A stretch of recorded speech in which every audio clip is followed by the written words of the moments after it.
Hi, this quick fix movie, I'll call it, is just to show you something about the shadow on the mortar, which many of you are having an issue over. And I can understand it because it's kind of a hard concept, but I'm hopefully going to make it very, very simple. I'm going to zoom in and I just want you to see my shadow layer.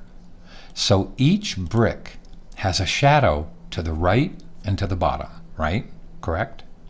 I'm going to show you a real simple trick or a real simple visual that'll give you a better idea of how to quickly get that selection without having to draw every single brick.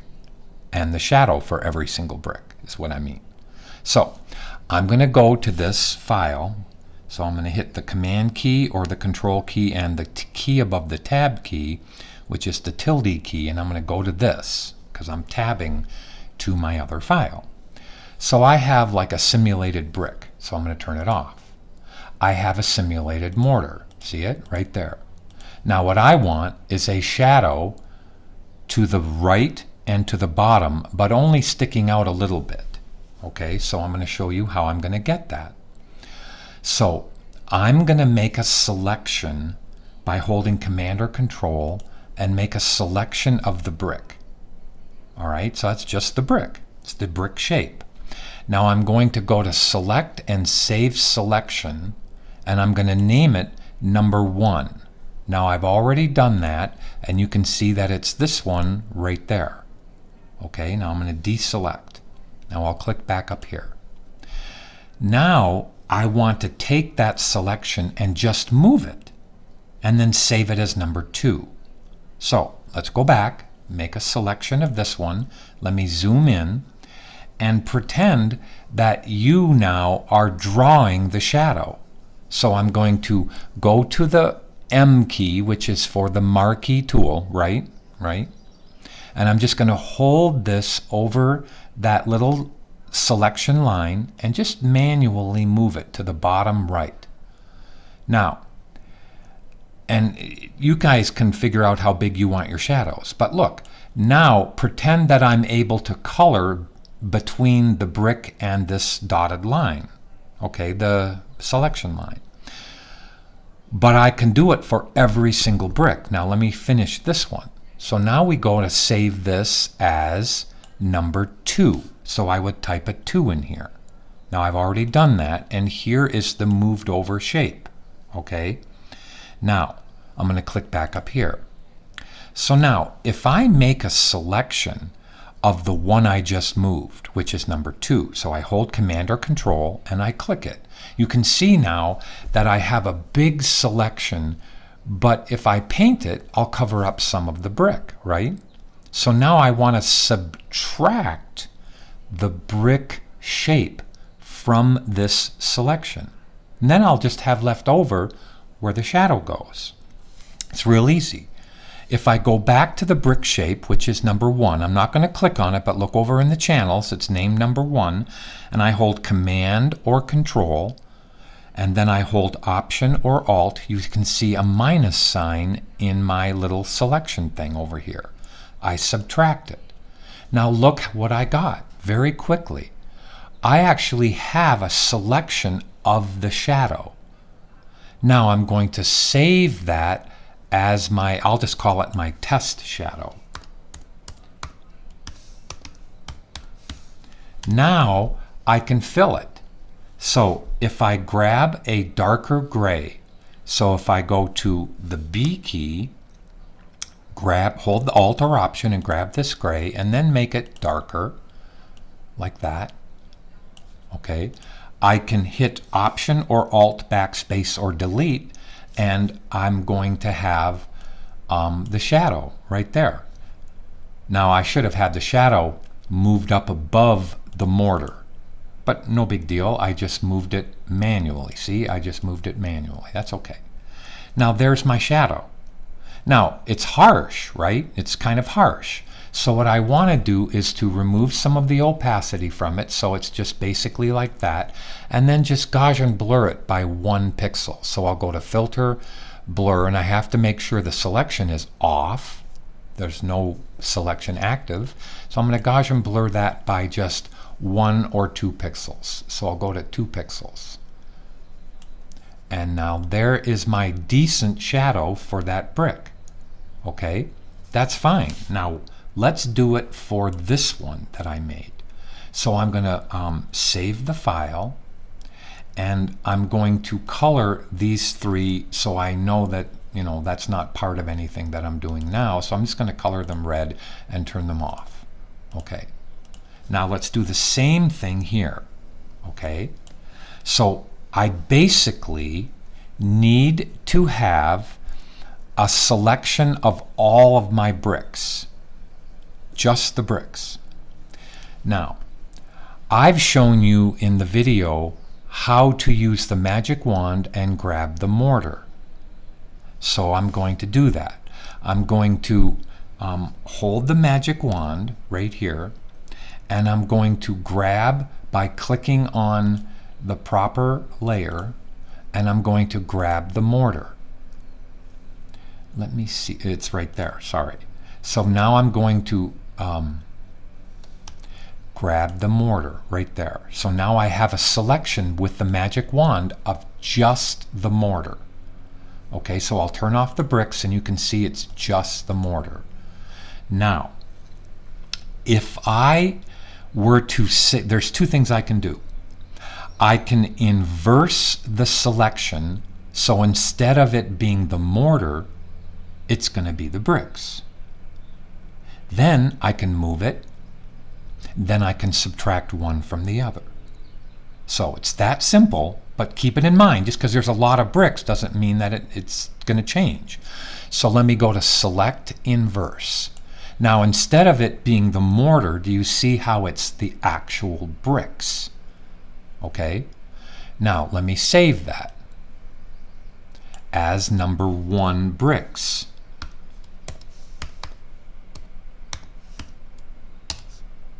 Okay, now I'm going to, and there it is right there. It's right on the bottom. Do you see it? I'm clicking on it right there. It's number 1 bricks. Now, it's going to look a little funny when I get it done because I don't have bricks on the whole file. That's fine. So let me click back up to this so I can see everything I'm doing. Now I'm going to use the marquee tool like I showed you, and I'm going to manually move this to the bottom right. Now all of the bricks are moving to the bottom right, and when I mean that, all the brick selections are moving to the bottom right. So now let's save this as brick 2. Okay, so let's go to Select and Save Selection as brick 2. Now I should have exactly what I want, which is the first selection and the second selection. So now I'm going to make a selection of brick 2. Now let me zoom in and then subtract the bricks from it, which is Command, Option, or Control Alt. And now by clicking on this, I have all my little shadows. Do you see them? The shadows are all to the bottom right of each brick. So all I did was subtract one selection from the other selection. In other words, I subtracted the moved bricks. Let me say this correct. I subtracted the brick shapes from the moved bricks, and all I had left over was the little area between them, which is cool. Now I can save that as brick shadow. Now I should manually fill it, but it's going to look a little bit funny. But now I'm clicking to my, I don't know what layer I actually want that on. I think I'll put it right here. So let me throw that away, and let me click to my Mortar shadow layer right there. So now let's use that same dark. Now the dark is going to fill all the way. It's going to fill on the outside. Okay, so you just get ready for kind of a weird thing, I think. So I'm going to hit Option Delete because I still have that dark gray in my foreground color. And look, I'm hitting Option Delete or Alt Backspace. And now I have, well, that's exactly kind of what I wanted. Now I have all the bricks, shadows. Now that's as simple as I can make it. Okay, now you have to kind of watch this a couple of times to get it through, but now I'm going to do the same thing on the real file. Okay, so let's just review for a second. Let me turn this off. I made a selection of the mortar. Then I inversed it. So I went over to here and I used the magic wand on the real picture and I made a selection of the mortar, just like this. I'll do it on the real file for you. Then I inversed it because I don't want the mortar, I want the bricks. So I went to select, inverse. Now I saved that as number 1. Then I manually moved it down and to the right. Whoops. I moved it down and to the right, just like this, and I saved that one as number 2. Then all I had to do, and I'll leave that selected, is subtract, Command Option or Control Alt, subtract number 1 from number 2. That's all I had to do. So I could go down here and subtract number 1 from number 2, and there's my shadow.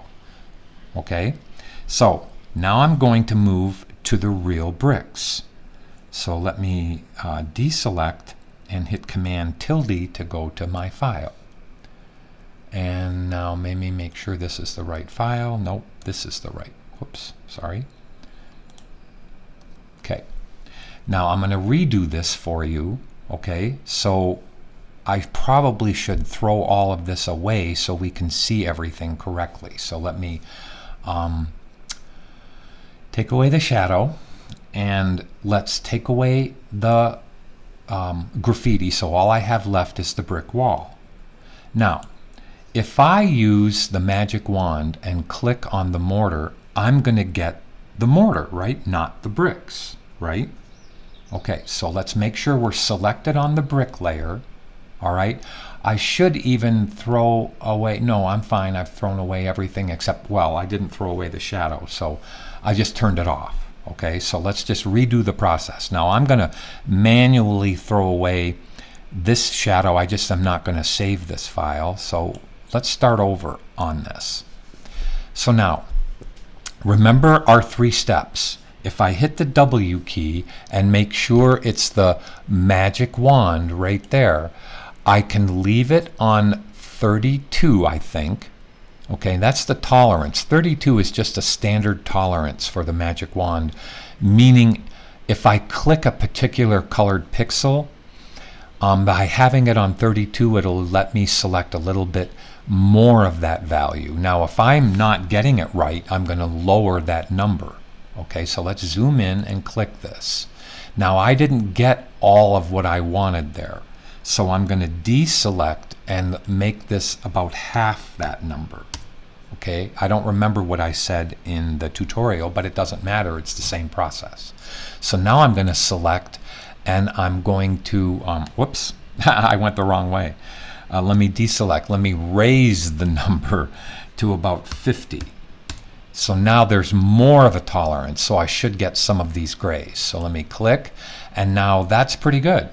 I've got most of the mortar, okay? And you don't have to make this perfect. You really don't. So now, what do? Well, I inverse it. So I go to Select, Inverse. Now, instead of the mortar, I pretty much have the bricks, right? Pretty much have the bricks. So if I save that as number 1, I will have the bricks. Now let me click on that so you can see what I'm talking about. I'm going to deselect. There are the bricks. Because when I make a selection, whatever's white turns out to be the selection. Whatever's black, I can't paint in. Now this is just now to move this down and to the right for each brick. So let me click back up here. Let me make a selection of what I just did. Let's move over to a convenient spot right here. Now you see the selection, hopefully you can see it on the screen, that's around the bricks. If I click to the M key, to the marquee tool, I can hold my cursor right there and now just manually move it down and to the right. Now what do we save this as? We save it as number 2. So I save it as number 2. Now all I need to do is subtract number 1 from this. That's all I need to do. So if I go Command Option, I get a minus sign. So I can subtract the bricks from this moved selection. So I go Command Option or Control Alt click. There's my shadow. Now all I need to do is save that as brick shadow or whatever you want to name it. Now, I need a layer for it, right? So I'm going to put it above this big thing here, above the graffiti, and I'm going to make a new layer for shadow. Now let's grab the color of the mortar. The shadow wouldn't be the color of the bricks, it would be the color of the mortar and a darker color of the mortar, right? So let me hit the B key, hold Alt or Option, and grab this color, and now we're going to make it a little bit darker. Remember, it doesn't matter how dark you go, you can always use opacity to knock it back, which is what we're going to do. Now, let me zoom out a little bit, okay, and I'm going to hit Command H to temporarily hide the selection. Now, I'll zoom in, and I'm going to hit, make sure I'm selected on that layer, Option Delete, and there's my shadow. So each brick now has a dark shadow to the lower right. So in review, we made a selection of the mortar with the magic wand, and I put the tolerance all the way up to 50. Okay? Make sure contiguous was off. There is no check mark by contiguous. Okay, and that means, I think I've discussed it with you, but contiguous means it's only going to grab one tiny area and not all the pixels throughout the whole file. Okay, so I don't want that. I want to have contiguous off. Now, so let me start over. So we used the magic wand and we made sure we were selected on the brick layer, and we made a selection of all the mortar. We saved that after we inversed it. So I don't want the mortar, I want the bricks. So now we did the opposite, which is to inverse. Now I save that as number 1. I use the marquee tool and just move it down and to the right and save it as number 2, and then subtract number 1 from it, and I have my shadow. Just don't forget to save that selection as shadow. Okay, so I'm going to deselect, and we're going to show you, I'm going to show you by clicking on the channels. So here was number 1. I'll click back and forth so you see that that's just the shadow. That's just the actual bricks, right? Okay, now look at how I moved it down and to the right. So now here's number 1, which is the main position. Here's my moved one. Now if I subtract number 1 from it, I'll get my shadow. So let me click back up here, make a selection of number 2, hold Command Option or Control Alt and subtract number 1, and there's your shadow. So just paint it, one layer above the graffiti. Now let me deselect, turn back on my horrible shadow. Let's get close, remove a tiny bit of opacity just to make it more believable, like this right there, and then Gaussian blur it by a couple pixels so it's a little bit smoother. Okay, now maybe one, I'm going to Command Z back because I think on this one 1 pixel was where I want it to be, and there's your shadow. And now I'm going to actually raise up this to 90 because I think it looked better like that. And now if I get back on it, that's a big deal. Look at the bricks without the shadow, look at the bricks with the shadow. There's more dimension on the wall. And now I can take the graffiti right there, okay, and I can play with it. I can that's not the graffiti. Oh, this is the graffiti. I'm sorry, wrong graffiti. Now, last thing, and this is just so you remember. If I have a link button between the graffiti and the mask that cut out where the mortar was, and I try to hit the V key and move it, I'll incorrectly move it, and you can see everything is moving badly. So I'm going to Command Z back or Control Z back. If I remove the link and make sure the image is selected, not the mask, but the image, I now can move it around the screen, and it's pretty, and I can position it anywhere I want. So hopefully that helped, and I'm going to send this to the whole class.